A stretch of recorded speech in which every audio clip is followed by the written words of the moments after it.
la mortalité due au Covid dans les différents pays, je me suis rendu compte qu'il y avait des différences. Il y avait beaucoup de mortalité du côté de la France, de la Grande-Bretagne, de la Belgique. Il y en avait moins en Allemagne. Il y en avait peu dans les pays anciennement pays de l'Est. Et puis, je regardais la Corée. Et la Corée, il n'y avait pas de mortalité pour le Covid. Et là, je me suis dit, eh ben, c'est le kimchi. Et c'est sorti comme ça, si vous voulez. Pour moi, c'était le kimchi. Donc à partir de cet article, nous en avons fait 6 ou 7 depuis. Chaque fois, on essaie d'aller un petit peu plus loin. Et aujourd'hui, nous avons certainement pensé au mécanisme pour lequel le kimchi est efficace contre le Covid. Alors le kimchi a été testé dans des centaines d'articles. Il y a en Corée un institut qui est l'Institut du Kimchi, qui est associé au ministère de l'Agriculture, qui est remarquable. Ils font des travaux exceptionnels.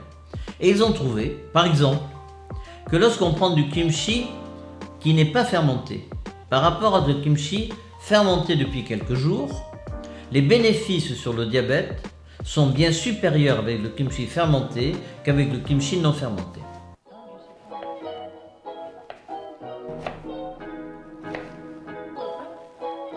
Alors,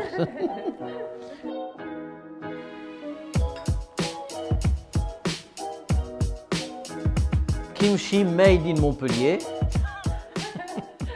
Bon, il n'y a pas que le kimchi en Corée, il y a beaucoup d'aliments fermentés. En Chine, c'est pas le kimchi non plus. Au Japon, c'est pas le kimchi. Mais si vous voulez, moi je pense que ces produits asiatiques, en Afrique, c'est le manioc.